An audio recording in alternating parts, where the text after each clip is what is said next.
La WWE a toujours été synonyme de divertissement à haut risque, poussant les catcheurs à leurs limites dans le but d'offrir un spectacle incroyable. Mais parfois, les risques deviennent trop réels, conduisant à des moments qui choquent véritablement le monde. Plongeons dans les moments les plus effrayants de l'histoire de la WWE.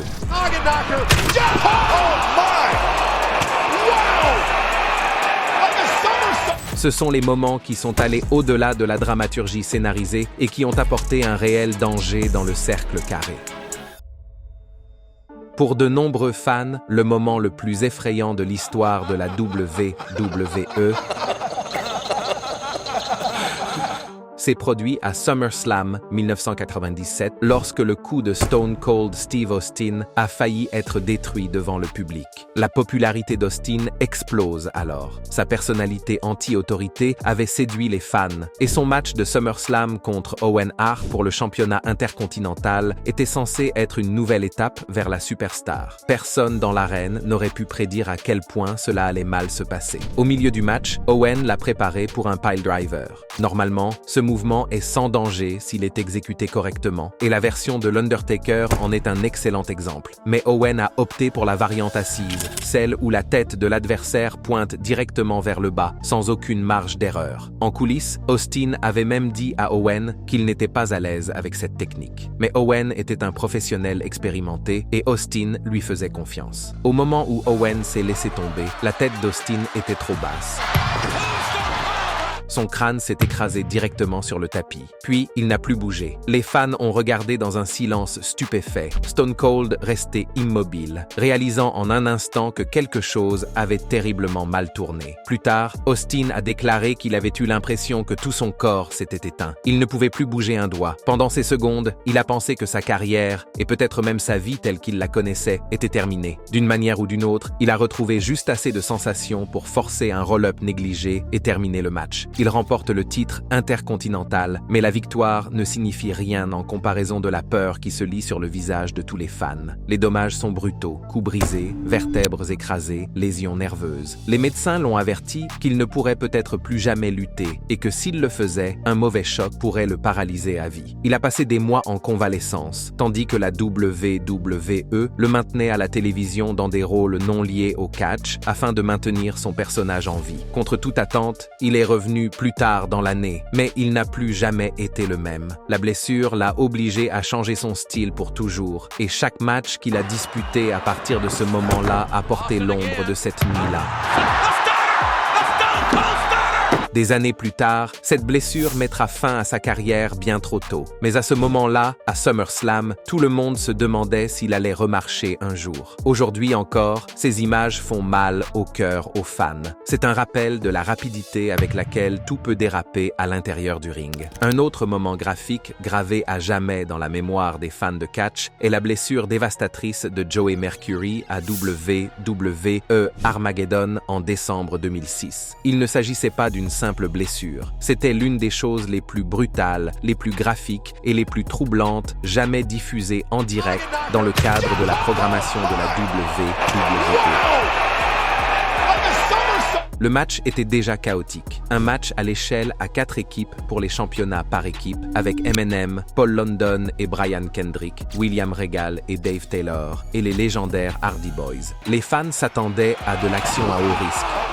Personne ne s'attendait au carnage qui allait se produire. Au milieu du match, Matt et Jeff Hardy ont mis au point un plan audacieux pour éliminer Eminem. Avec Nitro et Mercury côte à côte, Jeff s'est lancé depuis le turnbuckle sur l'une des extrémités d'une échelle, catapultant l'autre extrémité vers le haut. L'idée était que l'échelle frappe les deux hommes au visage. Un spot dangereux mais familier du match de l'échelle. Mais cette fois-ci, cela s'est très mal passé. Nitro a absorbé le coup. Mercury ne l'a pas fait. L'échelle s'est écrasée sur le visage de Mercury avec une force écœurante, lui brisant le nez et l'os autour de l'orbite. Le sang a jailli instantanément, se répandant sur le ring dans un spectacle si graphique que même les fans les plus endurcis ont reculé. Les caméras s'écartent, presque paniqués, tandis que les commentaires tombent dans un silence inquiétant. Même les annonceurs ne peuvent cacher leur choc. Mercury recule en titubant, s'agrippant à son visage tandis que le sang coule à flot. Et pourtant, le match continue. Les corps volent autour du ring, tandis que Mercury se vide de son sang sur la toile, rappelant brutalement le code tacite du catch. Le spectacle doit continuer. Les ambulanciers se sont précipités pour arrêter l'hémorragie et sortir Mercury avant que la situation ne s'aggrave. Plus tard, les fans ont appris la vérité. Son visage avait été brisé et il était à 2 doigts de perdre la vue pour toujours. Mercury a fini par revenir, mais les cicatrices, tant physiques que mentales, ne l'ont jamais quitté. Aujourd'hui encore, les images sont presque impossibles à regarder. Cela ne ressemble pas à un spot de catch. On dirait le visage d'un homme en train d'être détruit en temps réel. Et une fois que vous l'avez vu, vous ne pouvez pas l'oublier. Tout comme le suivant. Le 23 mai 1999, lors du pay-per-view Over the Edge de la WWE à Kansas City, une tragédie s'est produite. Owen Hart fait une chute mortelle devant le public. Owen était très apprécié. Le plus jeune de la célèbre famille Hart, il était connu pour son talent, son humour et sa gentillesse en dehors du ring. Ce soir-là, il jouait le rôle du Blue Blazer, une parodie légère de super-héros. La WWE avait prévu une entrée en scène spectaculaire, le faisant descendre des combles à l'aide d'un harnais. Il l'avait déjà fait auparavant. Mais cette fois-ci, quelque chose a mal tourné. Suspendu à 23 mètres dans les airs, Owen se prépare à la réplique. Mais le mécanisme de déclenchement ne fonctionne pas. En un instant, il a plongé, heurtant la corde supérieure et le tapis avec une force dévastatrice. Au début, certains fans ont pensé que cela faisait partie du numéro, mais le silence qui a suivi a révélé la vérité. Le personnel médical s'est précipité vers le ring, travaillant frénétiquement sous le regard de milliers de fans stupéfaits. La voix des commentateurs s'est brisée sous le choc lorsque les caméras se sont éteintes. Owen Hart was set to make an entrance from the ceiling. And he fell from the ceiling. Owen est transporté d'urgence à l'hôpital le plus proche, mais les dégâts sont trop importants. Il est déclaré mort peu de temps après. Il n'avait que 34 ans. Plus choquant encore, la WWE a choisi de poursuivre le spectacle. Les catcheurs sont sortis et ont joué en pleurant, sachant que leur ami venait de perdre la vie. L'enquête a révélé par la suite que le harnais utilisé ce soir-là n'était même pas conçu pour abaisser le poids d'un être humain. On n'aurait jamais dû s'y fier. La veuve d'Owen, Martha, a ensuite poursuivi la WWE en justice. Et l'affaire s'est terminée par un règlement. Mais pour beaucoup, la tache sur la réputation de la société ne s'est jamais effacée. Plus de 20 ans plus tard, les images de cette soirée n'ont jamais été diffusées. Et pour ceux qui étaient dans l'arène, le souvenir du silence qui a suivi la chute d'Owen Hart ne les quittera jamais. Parfois, les blessures surviennent même en dehors des cascades spectaculaires, ce qui montre à quel point le catch professionnel est imprévisible et dangereux. L'horrible blessure au quadriceps de Triple H le 21 mai 2001 lors de Monday Night Raw en est un parfait exemple. À l'époque, Triple H était au sommet du monde. En tant que membre du Two-Man Power Trip avec Stone Cold Steve Austin, il détenait de nombreux championnats et dominait la WWE. Ce soir-là, ils défendent les titres tag team contre Chris Jericho et Chris Benoit dans ce qui s'annonce comme un classique. Vers la fin du match, Jericho a enfermé Austin dans les Walls of Jericho. Triple H s'est précipité pour l'arrêter. Un sauvetage de routine. Le genre de mouvement que les catcheurs font sans réfléchir. Mais lorsque son pied s'est posé, tout s'est mal passé. Le muscle de son quadriceps s'est détaché de l'os. Triple H a déclaré plus tard qu'il avait eu l'impression de recevoir une balle dans la cuisse. Et le plus choquant, c'est qu'il ne s'est pas arrêté. Sous l'effet de l'adrénaline et de la volonté, il a terminé le match. À un moment donné, Jericho l'a même enfermé dans les Walls of Jericho, un mouvement conçu pour exercer une pression brutale sur les jambes. Les fans ne se doutaient pas qu'ils assistaient au catch d'un homme qui souffrait le martyre. En coulisses, sa cuisse avait déjà gonflé jusqu'à atteindre la taille d'un ballon de football, devenant noir et bleu de minute en minute. Les médecins confirment le cauchemar, une rupture complète du quadriceps, l'une des blessures les plus dévastatrices dans le sport. Certains craignent que sa carrière ne soit terminée, mais Triple H a refusé que les choses se terminent ainsi. 8 mois plus tard, il entre au Madison Square Garden. La foule a explosé, le noyant dans l'une des plus fortes ovations de l'histoire de la WWE. Les minutes s'écoulent avant qu'il ne puisse parler. Quelques semaines plus tard, il remporte le Royal Rumble 2002.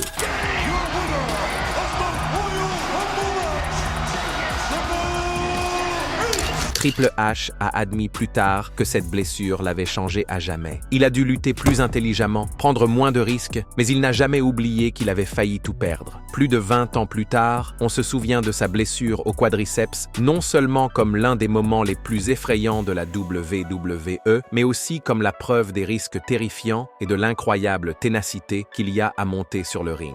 Imaginez maintenant que vous montiez sur le ring, prêt à divertir des millions de personnes,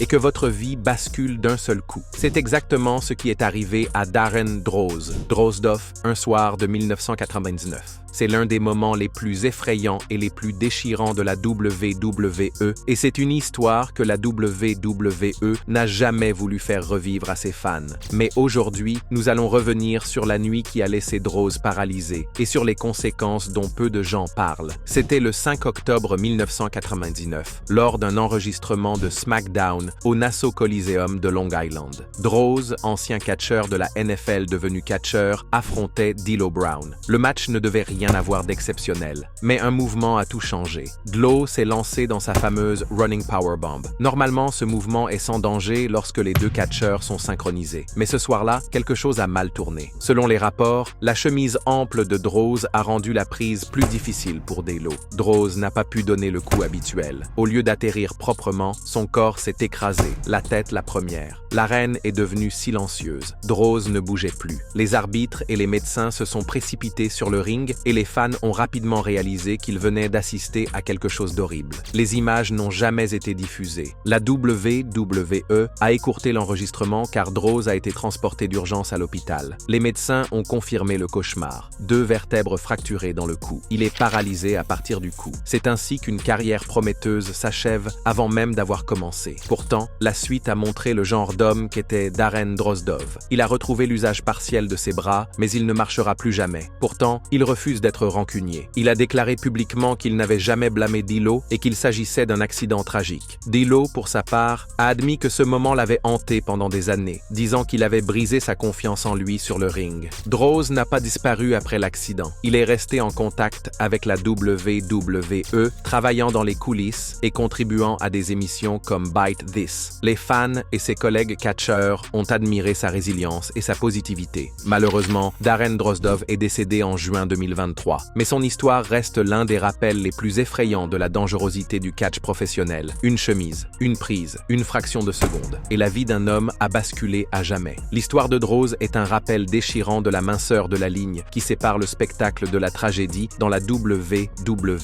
Parlons maintenant du 28 juin 1998. Pittsburgh, Pennsylvanie. King of the Ring. Dans la structure la plus dangereuse jamais construite par la WWE, 2 hommes s'apprêtent à entrer dans l'histoire d'une manière que personne n'oubliera jamais. Mick Foley, dans le rôle de Mankind, se tient face à l'Undertaker à l'intérieur de Hell in a Cell. La foule était en ébullition, mais personne n'aurait pu prédire le chaos qui était sur le point de se produire. Avant même que la cloche ne sonne, Foley grimpe au sommet de la cellule. L'Undertaker le suit. En l'espace de quelques minutes, l'histoire du catch a été réécrite. L'Undertaker saisit Mankind et le jette du haut de la cage. Il s'est retrouvé 16 pieds plus bas à travers la table des annonceurs. Le choc fut si violent que Jim Ross lança l'appel le plus inoubliable de sa carrière. « Bon Dieu Tout-Puissant, bon Dieu Tout-Puissant, cela l'a tué. Dieu m'en est témoin, il est cassé en 2. » L'arène se tait. Des milliers de fans restent figés, ne sachant pas s'ils viennent de voir la carrière ou la vie d'un homme s'achever devant eux. Le personnel médical envahit le bord du ring. Même Vince McMahon quitte le commentaire pour aller voir Foley. Mais d'une manière ou d'une autre, malgré tous les avertissements, Mankind refuse d'abandonner. Il a rampé jusqu'à la cellule. Et si vous pensiez que la première chute était choquante, la seconde était une pure horreur. Quelques minutes plus tard, de retour au sommet de la cellule, l'Undertaker étrangle Foley. Le panneau d'acier a cédé. Foley plongea à travers le toit, s'écrasant sur le ring en contrebas. Sa dent a traversé sa lèvre et s'est enfoncée dans son nez. Les entraîneurs l'ont supplié d'arrêter. Il ne le fait pas. Il a encaissé d'autres coups, y compris des chaises, des punaises et de l'acier, se battant contre une douleur que peu d'êtres humains pourraient imaginer. À la fin, la foule était abasourdie et silencieuse. silencieuse. L'Undertaker a admis plus tard qu'il pensait l'avoir tué lors de ce premier tombé. Foley lui-même a déclaré qu'il ne se souvenait pas de la majeure partie du match après le deuxième tombé. Ce n'était pas un simple match de catch. Il s'agissait d'un accident de voiture qui se déroulait en direct sur la chaîne de télévision payante. Et lorsque l'Undertaker a jeté Mankind hors de Hell in a Cell, la frontière entre le divertissement scénarisé et la réalité menaçante a été brisée à jamais. Parlons maintenant de quelque chose qui n'était pas prévu. 10 septembre 2012, Monday Night Raw se déroule en direct à Montréal, au Canada. Des milliers de personnes sont dans l'arène, des millions regardent à la maison, et personne n'aurait pu prédire le moment glaçant qui était sur le point de se dérouler. Jerry the King Lawler, la voix légendaire de la WWE, est au pupitre des commentaires aux côtés de Michael Cole. Plus tôt dans la soirée, Lawler avait même participé à un combat en équipe, prouvant qu'à 62 ans, il pouvait encore rivaliser avec les jeunes talents. Mais moins d'une heure plus tard, l'atmosphère est passée de l'excitation à la panique. Au milieu d'un match entre Daniel Bryan et Kane et les Primetime Players, Lawler s'est effondré à la table d'annonce. Dans un premier temps, les téléspectateurs ne se sont pas rendus compte que quelque chose n'allait pas. Les caméras de la WWE sont restées sur le match. Mais si vous étiez dans l'arène ce soir-là, vous l'avez vu. Lawler s'est affaissé, sans réagir. La voix de Michael Cole s'est brisée d'inquiétude, tandis que les médecins se précipitaient vers le pupitre. Pour la première fois depuis des années, les commentaires de la WWE sont devenus complètement silencieux. C'est à ce moment-là que les fans ont su que quelque chose n'allait pas du tout. Dans les coulisses, le chaos s'installe. Lawler a fait un arrêt cardiaque. Son cœur s'est littéralement arrêté. Les ambulanciers ont pratiqué la réanimation au bord du ring pendant que le match se poursuivait sur le ring, car la WWE ne pouvait pas couper la publicité pendant une retransmission en direct. Des fans assis à proximité ont déclaré plus tard avoir vu les ambulanciers utiliser un défibrillateur pour tenter de ramener Lawler à la vie. Michael Cole, secoué mais professionnel, a finalement rompu le silence. Cela ne fait pas partie du divertissement de ce soir. Il s'agit d'une situation réelle. Ces mots font froid dans le dos. Lawler a été évacué du bâtiment sur une civière, laissant tout l'univers de la WWE retenir son souffle. Pendant le reste de l'émission, Cole a donné de brèves informations tout en essayant de se ressaisir. On pouvait entendre l'émotion dans sa voix. Heureusement, à la fin de la soirée, la WWE a confirmé que les médecins avaient réanimé Lawler et qu'il respirait par lui-même. Le soulagement était immense, mais la peur persistait. Les fans venaient de voir la vie d'un homme s'échapper en direct à la télévision. Lawler a admis plus tard qu'il ne se souvenait de rien de la nuit après son match, et les médecins lui ont dit qu'il était en état de mort clinique depuis près de 20 minutes. Sans le massage cardiaque et les soins médicaux immédiats, il n'aurait pas survécu. Ce moment nous a rappelé avec effroi que même en dehors du ring, les superstars de la WWE mettent leur santé en jeu à chaque fois qu'elles se présentent devant les fans. Remontons le temps. Nous sommes le 30 mars 2003. WrestleMania 19. Brock Lesnar contre Kurt Angle pour le championnat de la WWE. La scène est immense, tout comme les attentes. Lesnar, qui n'en est encore qu'au début de sa carrière à la WWE, est déjà considéré comme l'inarrêtable Next Big Thing. Mais ce qui s'est passé ce soir-là a failli tout gâcher. Le combat lui-même a été très disputé, Angle et Lesnar réalisant un chef-d'œuvre technique. Mais alors que le match se dirigeait vers son apogée, Brock a voulu faire quelque chose de spectaculaire. Il a grimpé sur la corde supérieure et les fans de l'arène ont sursauté. Lesnar s'apprête à tenter le Shooting Star Press. Pendant des années, les fans ont entendu les histoires. Dans le système de développement de la WWE, Brock avait réussi ce mouvement avec aisance malgré son poids de près de 136 kilos. C'était à couper le souffle, mais jamais sur WWE TV. Ce soir, sur la plus grande scène du monde, il veut prouver qu'il peut le faire. La foule se lève lorsque Brock s'élance dans les airs. Mais en une fraction de seconde, le désastre frappe. Il n'a pas assez tourné. Au lieu d'atterrir parfaitement, la tête de Lesnar s'est écrasée sur le tapis avec une force terrifiante. Pendant un instant, l'arène entière devient silencieuse. Les commentateurs et les fans pensent qu'ils viennent de voir Brock Lesnar se briser la nuque. Immobile sur le tapis, Lesnar a les yeux vitreux. Il est victime d'une commotion cérébrale massive. Même Kurt Angle, qui n'est pas étranger à la résistance à la douleur, avait l'air horrifié. Et pourtant, d'une manière ou d'une autre, Brock a continué à avancer. Il se relève en titubant, hébété et presque inconscient, et assène un dernier F5 à Angle pour remporter le titre de champion de la WWE. Après la cloche, la célébration se fait mal. Au lieu d'un triomphe, il y avait une tension nerveuse. Lesnar avait remporté la victoire, mais personne ne savait s'il serait capable de sortir de l'arène. En coulisses, c'est le chaos. Les médecins l'ont immédiatement examiné et Lesnar a admis plus tard qu'il ne se souvenait de presque rien à partir du moment où il a touché le tapis. Kurt Angle, qui avait entamé le match avec de graves problèmes de cou, a déclaré après coup qu'il avait peur que Brock ait mis fin à sa carrière devant le monde entier. Aujourd'hui encore, la séquence de l'atterrissage en catastrophe de Brock est rediffusée comme l'une des images les plus effrayantes de l'histoire de WrestleMania. Bien que Lesnar s'en soit sorti avec seulement une commotion cérébrale, les spectateurs ont cru qu'ils avaient assisté à la fin de The Beast Incarnate avant même que sa carrière n'ait véritablement commencé. Revenons au 14 janvier 2001, le pay-per-view Sin de la WCW. Sid Vicious, un géant de près de 2 mètres, est sur le point de lutter dans le main event pour le titre de champion du monde des poids lourds de la WCW. Mais en coulisses, la pression monte. La direction voulait qu'il ajoute quelque chose de flashy à sa panoplie de mouvements, quelque chose que les fans n'avaient jamais vu de sa part auparavant. Ce soir-là, il pousse Sid à tenter un saut de la 2e corde. Alors que le match atteignait son apogée, Sid est monté. La foule s'agite, n'étant pas habituée à voir le grand homme massif perché sur le turnbuckle. Il a sauté pour donner un grand coup de pied. C'est alors que tout s'est passé. Lorsque Sid atterrit, sa jambe se brise en 2 sous son propre poids. L'os s'est plié comme aucun corps humain ne devrait le faire. L'arène halète à l'unisson. Les commentateurs sont abasourdis par le silence, tandis que Sid se tord sur le tapis, agonisant.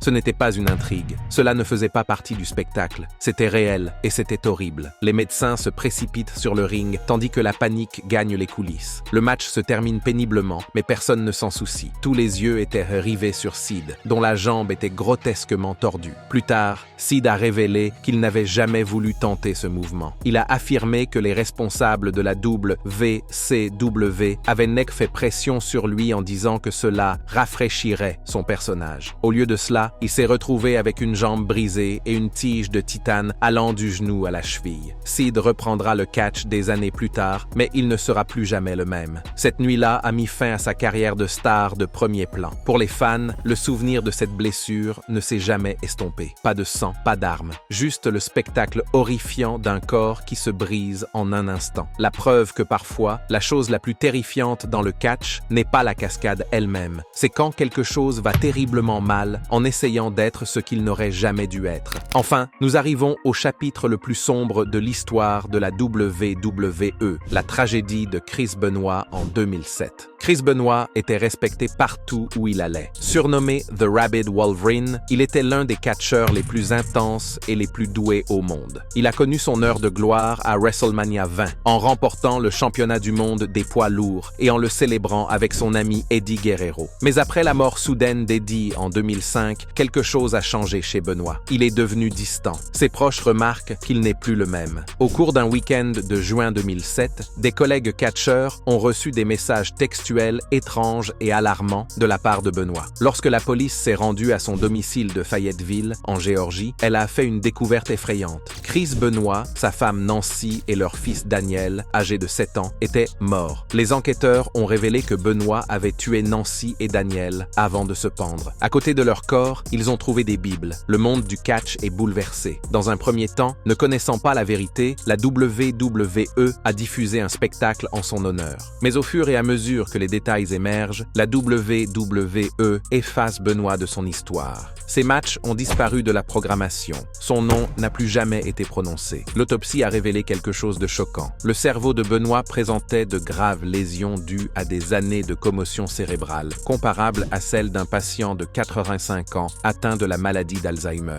Les experts ont conclu qu'il ne s'agissait pas seulement de stéroïdes ou de stress. Il s'agissait d'années de traumatismes cérébraux non contrôlés, combinés à une profonde spirale émotionnelle. Les retombées ont contraint la WWE à revoir sa politique de bien-être. Tests de dépistage plus stricts, nouveaux protocoles pour les commotions cérébrales et interdiction des coups de chaise à la tête. L'affaire a également suscité des discussions plus approfondies sur les commotions cérébrales et la santé mentale dans le monde du sport, ce qui a conduit à des recherches plus poussées sur les conséquences à long terme des traumatismes crâniens répétés. Mais aucune réforme n'a pu effacer l'horreur de ce week-end. Aujourd'hui encore, la tragédie de Chris Benoit reste le moment le plus sombre du catch. Elle nous rappelle que derrière le spectacle, les risques sont terriblement réels et que le prix à payer est parfois inimaginable. Avons-nous oublié des moments effrayants dans l'histoire de la WWE? Faites-nous part de vos impressions dans la section des commentaires. Et avant de partir, n'oubliez pas d'aimer cette vidéo et de vous abonner à Ring Rivals pour ne pas manquer les prochaines.